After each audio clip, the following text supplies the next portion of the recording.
All right, hey everybody, welcome back. I hope you're all doing well. Thanks for tuning in. Thanks for hanging out as always. So another gameplay analysis video for you guys where I pull up a game that I played before that I pre-recorded.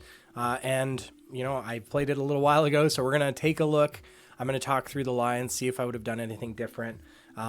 Helpful for me in terms of like shoring up my own decisions in gameplay and see if I could find better ways to navigate these matchups.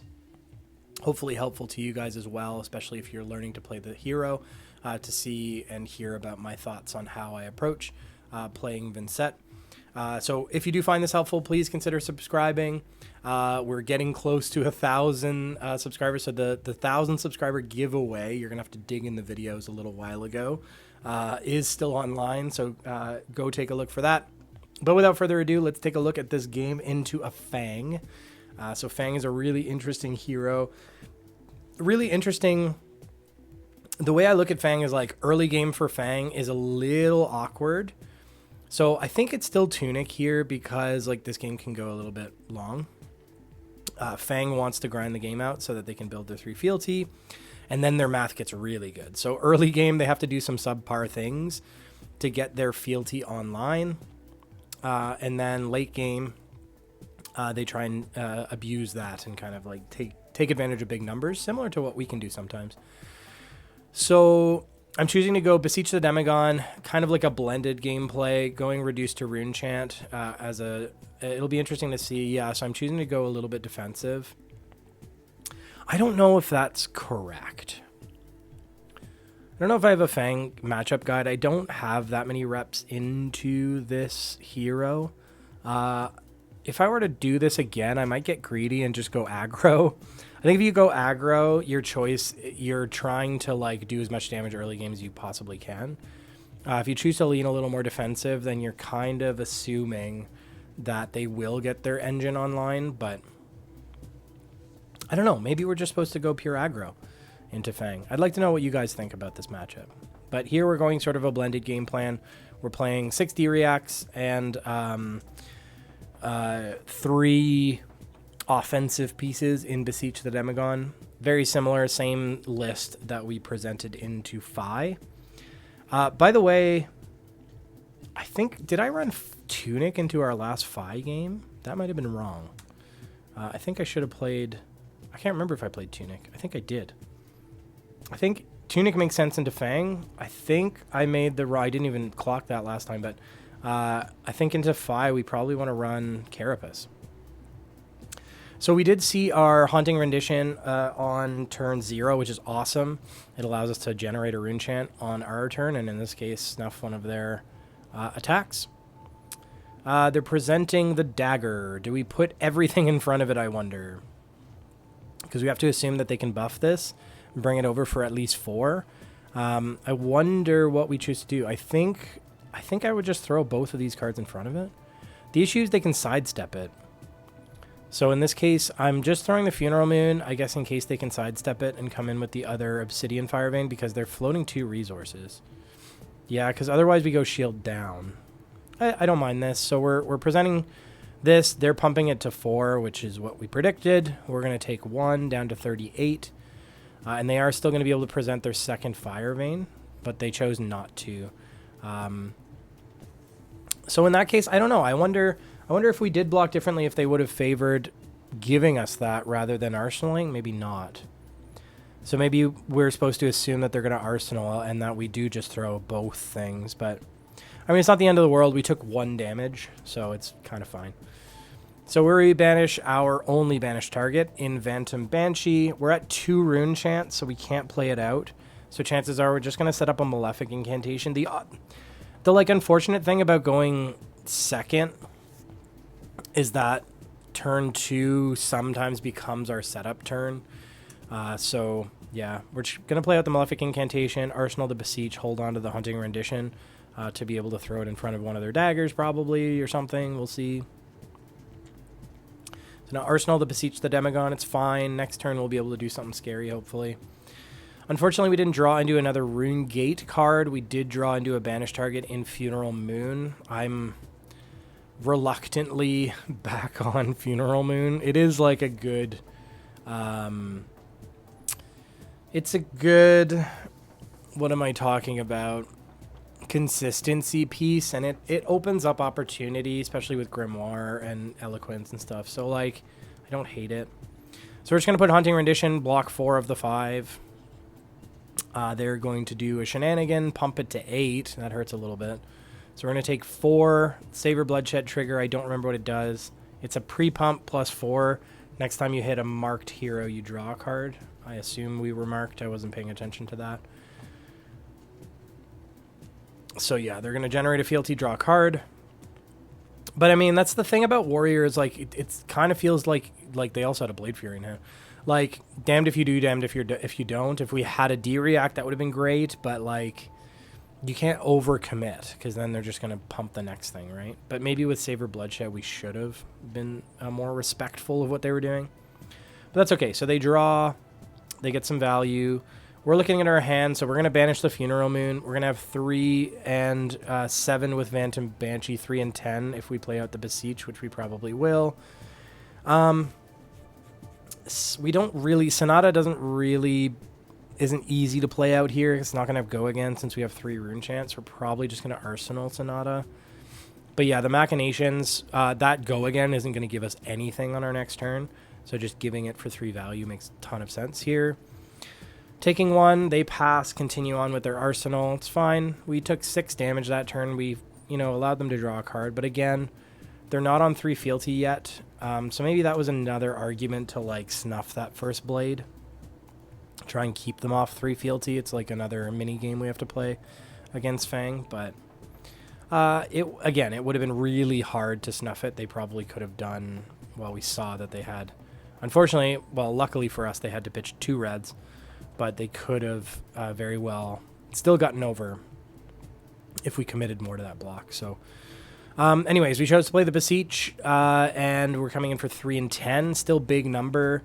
Malefic's going to make us a Rune Chant, and they are more likely to want to keep their hand since they need pitch until they get up to their 3 fealty. So we're just putting pressure in the meantime. Again, I don't know if...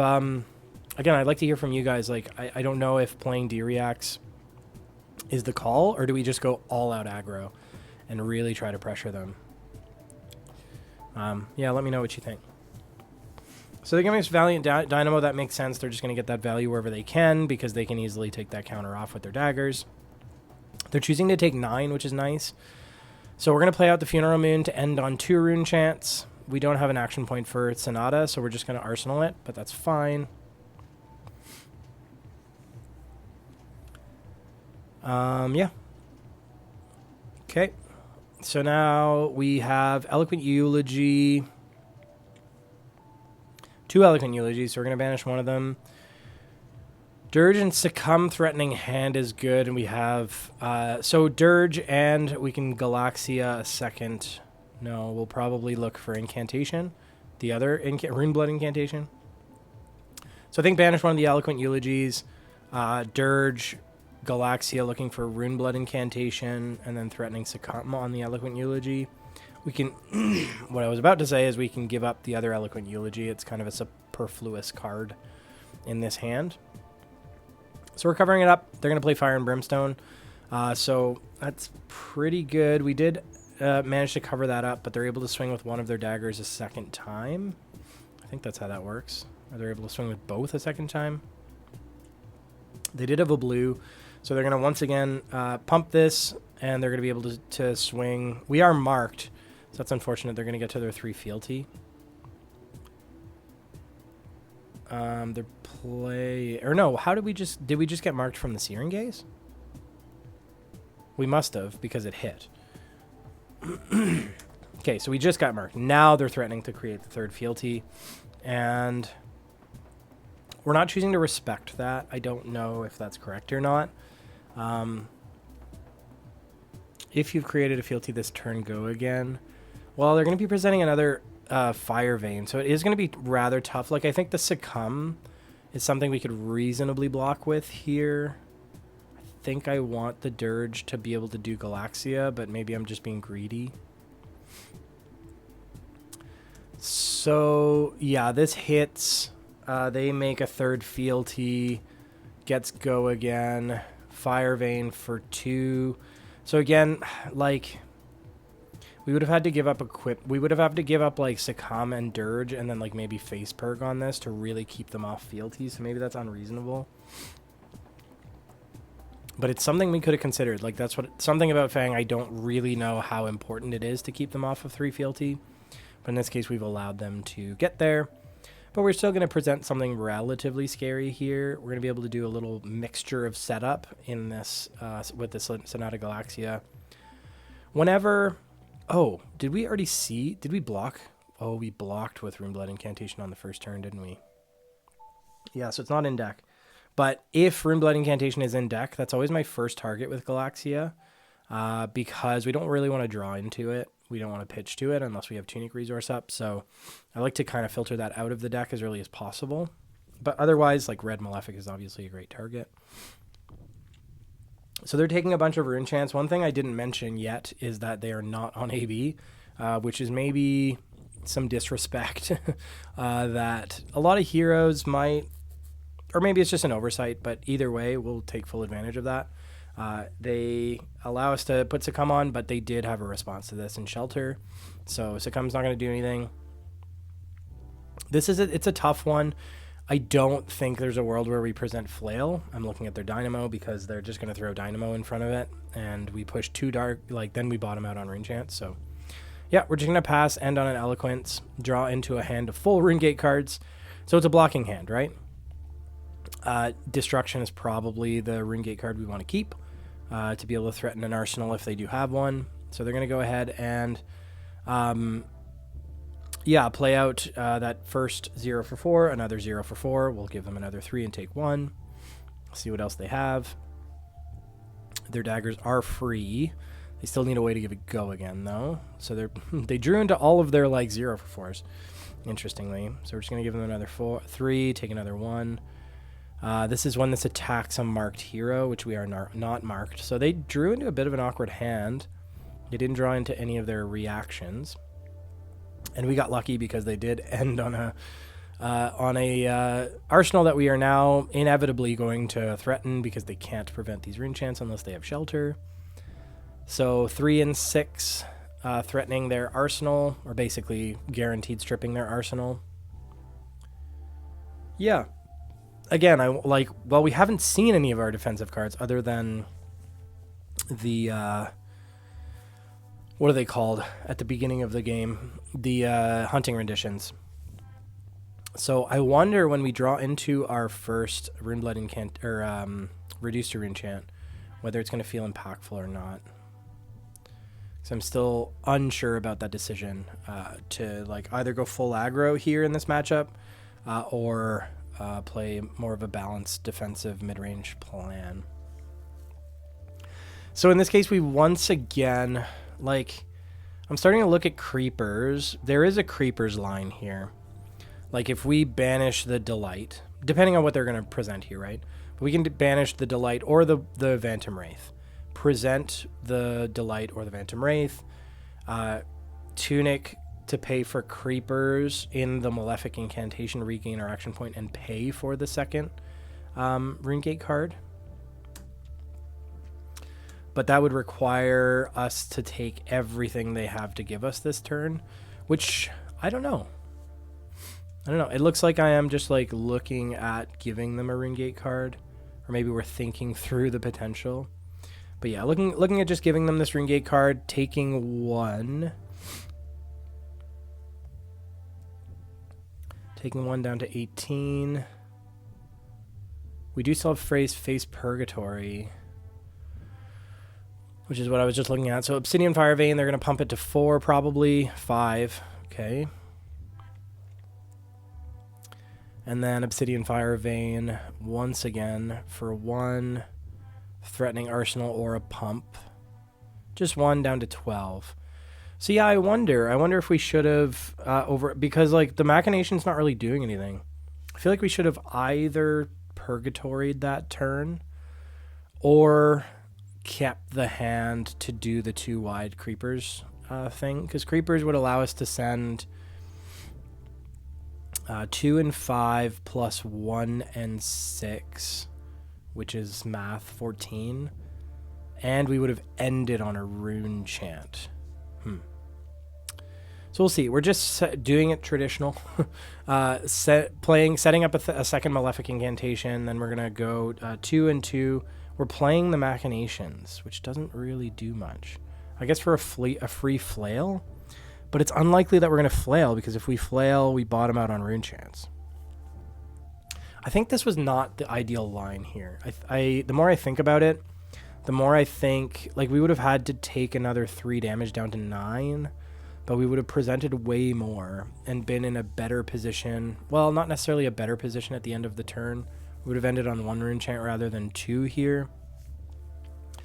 But that Machinations of Dominion did nothing for us. So we got 0 value from it, essentially, because we're not going to use...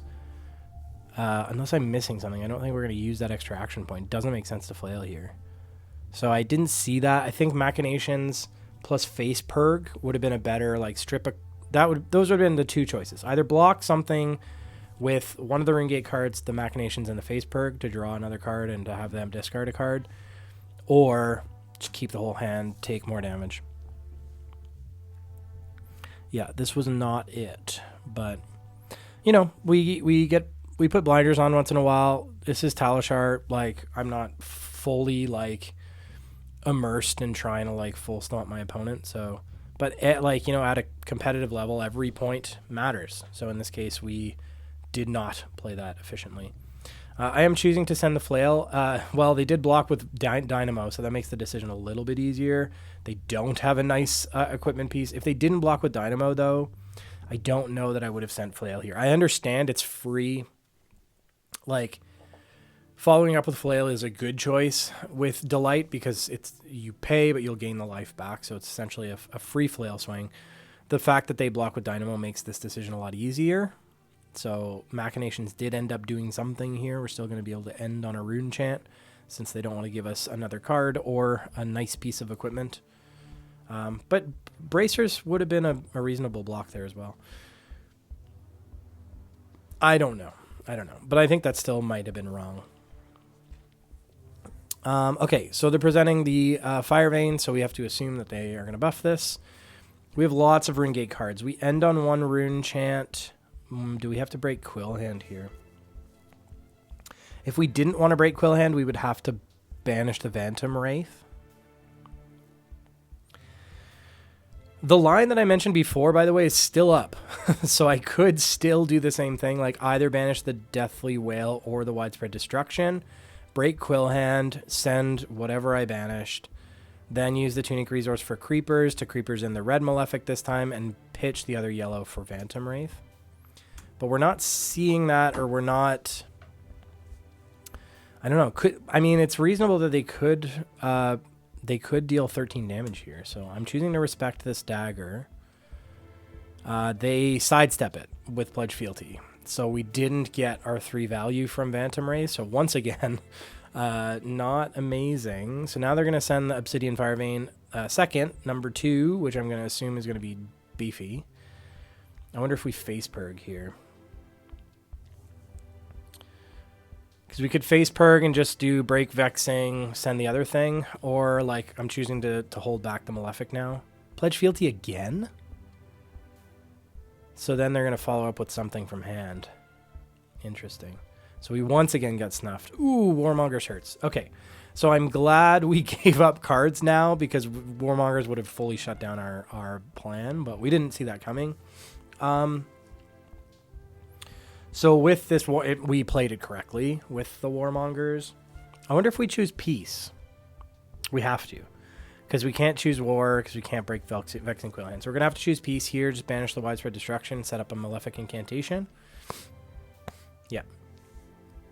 Okay, so now banish Widespread Destruction, set up Malefic Incantation, pass. Hope they don't draw into something insane. So I am glad we didn't overextend on that turn, because Warmongers would have really hurt us. I guess we would have been able to play... We would have chose War and played out the Phantom Wraith if we chose not to block and go like the Creepers 2-wide turn thing. But yeah, no. But yeah, no. Anyways, so let's see what else happens here. Obsidian Firevein for Uno. We are once again choosing to forego a creeper's turn. I wonder if I'm just not seeing it. Sometimes I like don't really look for the like creepers is, but it's the same situation here, right? I could banish Widespread Ruin, for example. No, I would banish Call. I would play Widespread Destruction. I would Tunic to Creepers, the Malefic, and then pay with the Widespread Destruction for a Widespread Ruin. So yeah, there's still a 2-wide turn here. I wonder if I'm seeing it now. But we're choosing to not, like, I like just not blocking the first Obsidian Firevein just to see what they have. They're going to break, so they're going to break Fealty to make something one of their non-draconic reactions, or draconic reactions. So Scar Tissue in this case, buff this to 5. Go again. Great. We go to 7. I wonder if we face Purg this turn. Because now I'm worried, like going down to 7, they could reasonably buff their second blade by 7. So I'm like off screen. Are we going to call here? Interesting. So I'm looking at call. If I call on our end like the Ruin or something. It doesn't really matter. The Ruin or the Widespread Destruction. They're both going to end up in banish if I call. Don't think call is the call here, though. So they still have 3 cards. I don't think we call. Yeah. Because if we call, we go down to 2 cards. We don't want to give Malefic Incantation. We'd probably be forced to face Purg. No, we're going to leave our options open. I like that decision. So now, of course, just an Obsidian Firevein for 1. No big deal. I think we have to face Purg. But again, they can sidestep it and then just, we don't know. Like, they might just be looking to send something big. So we're going to send this, we're going to put this Widespread Destruction. We're choosing not to, like, super overextend with face Purg. Just send the just give them the Widespread Destruction. I don't know. We got to set up a wide turn at some point, though. We're not pressuring enough on each of our turns. So they're once again going to Scar Tissue, bring this up to 4. They chose not to Fealty this one, which would have brought it to 5 and give it go again. Interesting. I guess they have a bit of a clunky hand. Huh. So we're just going to take 1.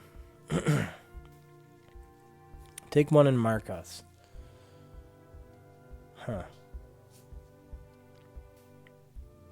And then they have to end on 3 cards, so they must have drawn into an awkward hand. Luckily for us, because otherwise I think we would be in a very bad spot.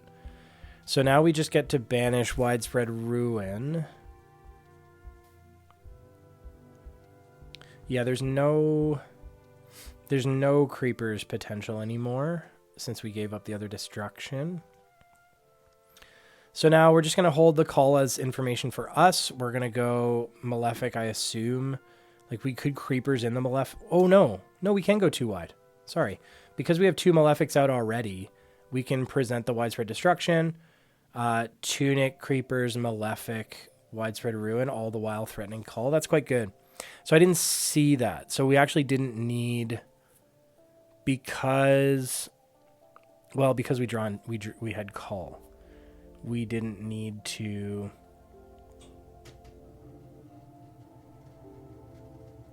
I don't know. What am I missing? Why didn't I see that line before? I don't know. Because I missed stuff.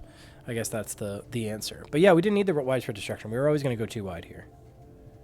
We don't want to call until we get the Malefic out of hand, obviously. So no matter what, we have to let all the rune chance. Well, we have to let the attack resolve anyways before we're able to creepers. But we want to creepers like first thing. I mean, they can block. We can wait to see what they do. We probably just want to hold back the information that we have call as long as possible anyways. Oh, they played out... did they play out 2 shelters? No, we only had 3 chance. So they played out shelter, sucked up the chance. They're blocking 3. We're going to Tunic Creepers, our Malefic.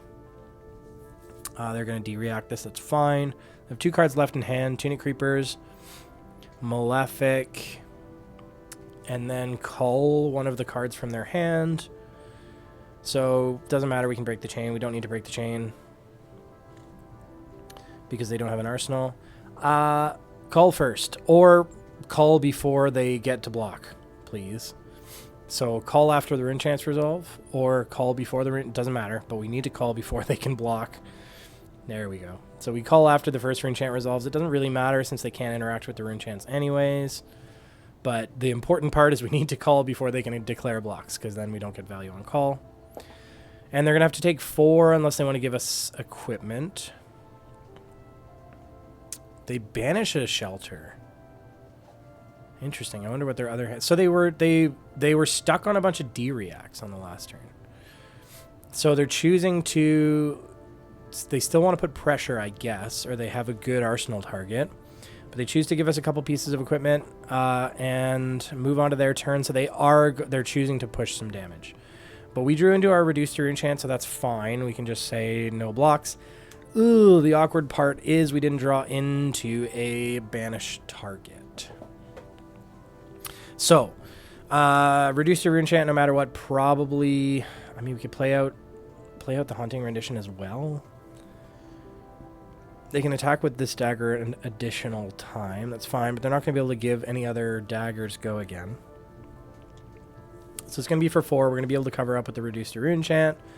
And then the next one will Haunting Rendition. That makes sense. So we'll make 2 rune chants. We'll probably banish Succumb, play out the Galaxia for more setup. I don't know. It's not great because then we are shield, like, basically not bottomed out, but we're giving them a free turn, which is not amazing. Okay. Discard Haunting Rendition. Prevent the 1 ping. Make another rune chant. So we're building up a big turn, which is the bright side, but the downside is we're not presenting any damage. I think we banish the Succumb. Yeah.